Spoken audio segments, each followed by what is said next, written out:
région de centres régionaux de transfusion sanguine. De même également, le directeur de cabinet a annoncé qu'il y aura des constructions de postes de transfusion sanguine ou des dépôts de sang le plus près possible des populations, afin de permettre à ce que tous les donneurs qui veulent le faire puissent faire ce don de sang à proximité de leur lieu d'habitation, mais également de permettre à toutes les structures de santé de pouvoir disposer du sang quand le besoin se fait sentir. Nous avons vu qu'effectivement c'était un produit qui était plus utilisé dans des situations d'urgence et qu'il y avait donc nécessité qu'il y ait une décentralisation des structures de transfusion.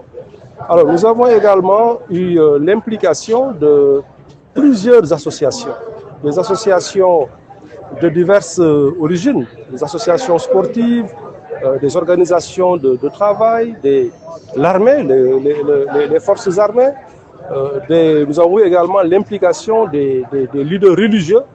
Tout ceci veut dire qu'il faut une mobilisation de la communauté pour que les besoins en sang du pays soient satisfaits et qu'il n'y ait plus de rupture de sang. Il faut que tous les patients qui ont besoin de ce produit puissent l'avoir quand ils en ont besoin. Alors actuellement, nous pouvons quand même nous satisfaire du fait qu'il y a dans toutes les régions du pays des banques de sang. Rien qu'à Dakar, on a des structures de transfusion sanguine dans tous les départements. Dans les régions également, vous avez des banques de sang au niveau des hôpitaux régionaux. Et même dans certaines régions, vous avez 2 ou 3 autres banques de sang. Ça veut dire que le maillage en termes de structures de transfusionnaires, ce maillage-là, il est national.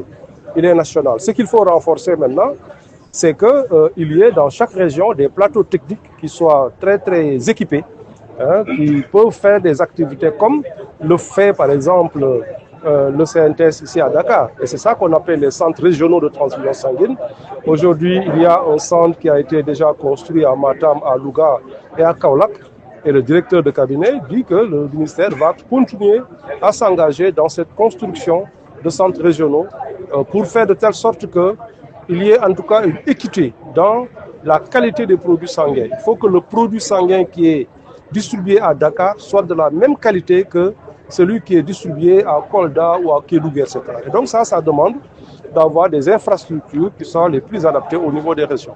Il est vrai également que nous voyons régulièrement une augmentation du nombre de dons de sang. Je peux dire qu'en moyenne, sur les 10 dernières années, chaque année, on a entre 5 et 10% de dons de sang en plus.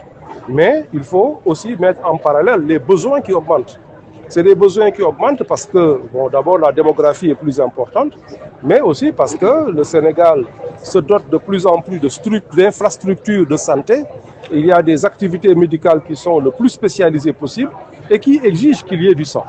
Alors, donc, ce qui fait que nous avons un gap. Aujourd'hui, nous pensons qu'il y a à peu près 25% de gap à satisfaire et cela demande donc qu'il y ait plus de mobilisation. Tous ceux qui n'ont jamais effectué ce don, il faut qu'ils s'engagent parce qu'on a l'impression que c'est toujours